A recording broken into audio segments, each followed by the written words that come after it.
سلامونه نیکې هیلې او احترامات. دا چې کوم ماشین تاسو وینئ نو دا انګه پیچه ماشین نه دی بلکې دا پینچي کړی ایم آر آی ماشین دی او دا په ایوب میډیکل کمپلیکس ایبټ آباد کې ورک شوی دی. تاسو به اوښ په بډه کول اورېدلي او اکثر ملګري دا پوښتنه کوي چې ته ویده کېږې ولې نه ټوله شپه څه چوکیداري کوې. دا د چوکیدارۍ باوجود او د دې قیمت چې کوم دی د دې ماشین د ایم آر آی د دې ماشین نو دا 300 میلیونه پاکستاني روپۍ دی، تقریبا 13 کروړه. او دا په ایوب ټیچینګ هسپتال کې ورک شوی دی. یا چا پټ کړی دی یا چا په بډه کړی دی. بهرحال د دې غلا بیا چې کوم دی نو د کې بي کې اسمبلۍ قایمه کمیټه یې دې نوټس اخیستی دی او دا ډېر وزني یعنې دې تاسو چې د دې ماشین د حجم او د دې د لویوالی پلنوالی وګورئ نو دا د اوښ نه بلکې 4-5 اوښانو برابر د دې جسامت جوړېږي. په دې کې هغه انسانان چې روغ ورننه باسي او سکینر وي او بل طرف ته تیوزي مطلب که وغواړي نو 3-4 هم پکې په یو ځای ورننستی شي. یو خو دا ډېر وزني، یو دا ډېر قیمتي، بل دا ډېر غټي. د دې انسټالیشن د دې پټول د دې ورکول دا باقاعده په یو لوی لیب کې پروت وي. نو دا د ایوب ټیچینګ هسپتال نه ورک شوی دی. تاسو اندازه لګوئ چې دې کې به چا له خوب څنګه ورشي.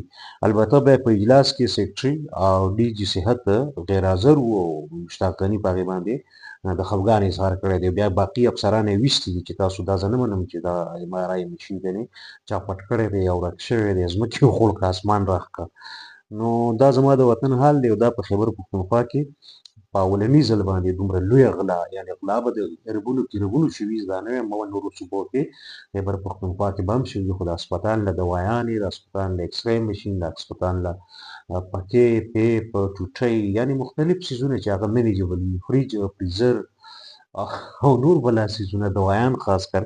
خو لکه د ایم آر آی مشین نو دا بالکل هغه خبره ده چې اوښ په بډه کول او دا اوس صرف محاوره نه ده بلکې د دې ایم آر آی مشین قیمت ته چې وګورو او بل د دې د حجم ته وګورو، د دې د سپیس اکوپاینګ سپیس چې څومره دا غواړي نو دا د 3-4 اوښانو په بډه کولو خبره ده. یعنې دا به چا ویستی نو دا په یوه ورځ نیمه کې وځي نه.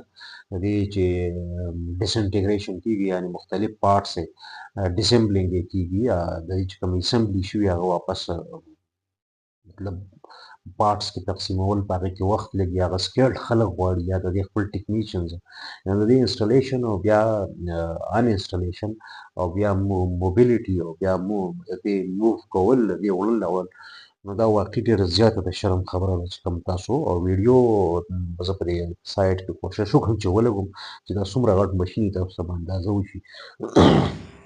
بهرحال د دغسې غلو د خدای کور ونغری وران کړي، په دې دې لعنت وي چې دوی د مریضانو سره د هغه مریضان چې هغه د علاج محتاج وي او هغه د سرکاري وسایلو سره د ټکس پیرمني څخه داسې بدترین سلوک کوي. دا د مزاح خبره نه ده بلکې دا انتهایي قابل شرم قابل مذمت ده. یعنې په دې کې بیا د رحم امید څنګه موږ کوو چې موږ په خپل ځان باندې بهرحال رحم نه کوو، په خپل ځان رحم نه کوو. نو بس دغه یم چې د یو لعنت سره وړاندې شعر کوي او دغه خلکو ته یو شرم یا یو شیم ټکي خو د دوی لپاره ډېر کم دی او لعنت ټکي خو ډېر کم دی، خو بیا هم موږ دغه کولی شو همدغه په وس کې ده، دغه په دسترس کې ده.